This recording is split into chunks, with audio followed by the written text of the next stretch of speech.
Hi, welcome to our Wednesday Bible study. My name is John. I'm pastor of First United Methodist Church in Mountain City and Trade United Methodist Church in Trade, Tennessee.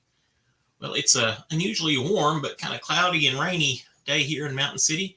We had a terrible cold snap around right around Christmas, like most of the U.S. did.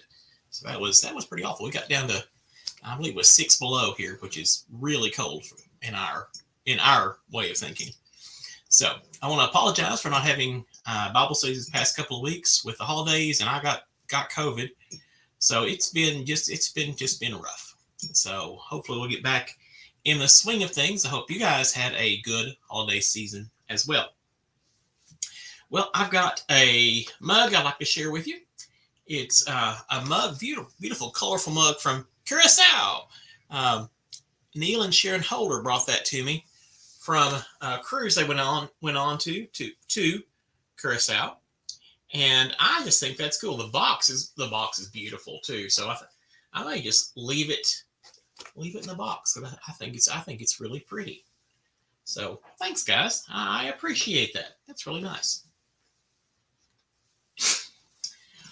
Well, we've been looking at the Gospel of John, and today we're going to be continuing on in chapter 6. Chapter 6 started out with the teaching and the feeding of the crowds with the loaves and fishes, and it goes on to another story, a miracle story, and the Gospel of John opened up.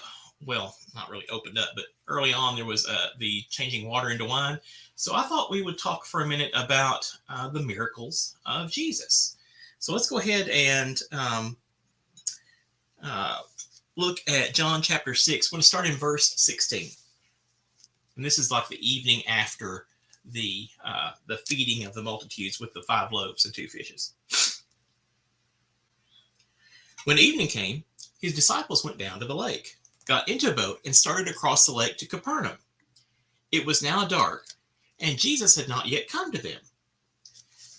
The lake became rough because a strong wind was blowing. When they rowed about 3 or 4 miles, they saw Jesus walking on the lake and coming near the boat, and they were terrified. But he said to them, "It is I, do not be afraid." Then they wanted to take him into the boat, and immediately the boat reached the land towards which they were going. Okay, we'll just stop right there because that's kind of the bit I want to talk about. Jesus is just calmly strolling across the lake.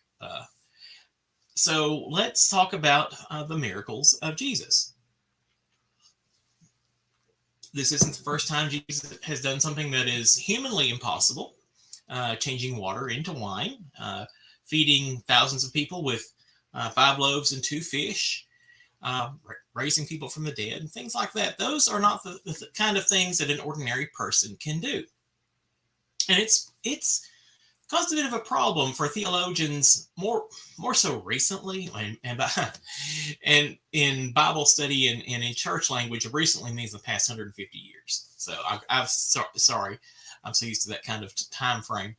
So in the past 150 years or so, a lot more, I guess, modernists and I don't want to say literalists, but folks who are interested in the historic Jesus, they have kind of called into doubt a lot of these miracle stories. Now, there are folks who say, well, Jesus, that couldn't have happened. It's physically impossible.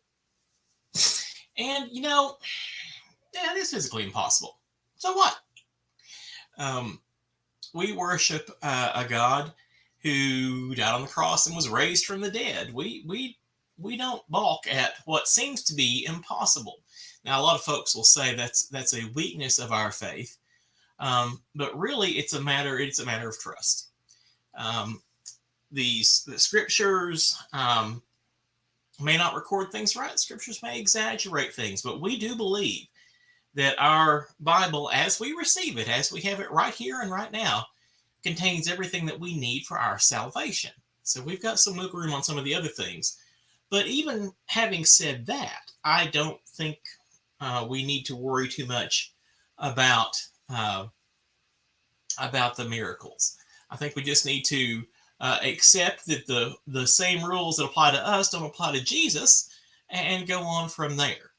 There is I mean, Jesus is fully human and fully divine.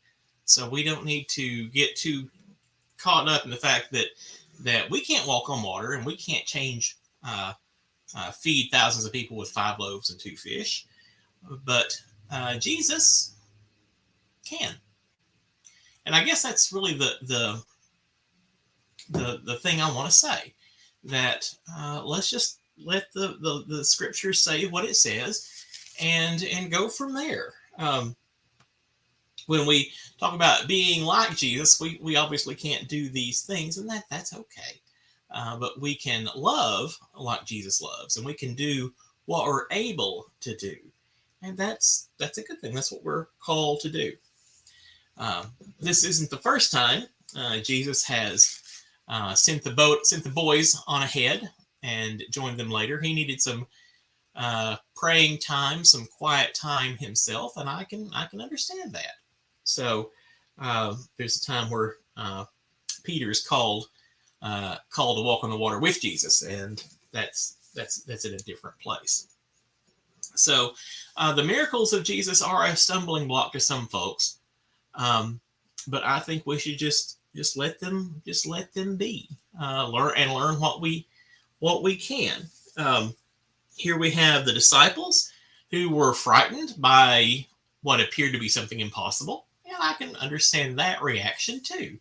It's dark out there on the water at night, and so here they see this ghostly figure walking toward them. It would have been a bit startling. And when Jesus said, "It's me," they said, "Okay, come on." And so they were willing to be reassured, and they were willing to be corrected, I guess is the word I'm looking for. They didn't think it was Jesus when he said it was him. What he said, it is I. They were willing to be convinced, and so they said, "Okay, come on board." They believed what Jesus said, and that's a good thing. That's not a bad thing at all. So, I guess we just want to let the Bible, let the scriptures do their thing. All right. So, yeah, we really go on to a completely different discussion about Jesus being the bread of life, and that really kind of doesn't go with what we were just talking about. So I think we'll just kind of cut it off very short today. So I apologize for that. But if you have questions about the miracles of Jesus, or want to discuss that, shoot me an email.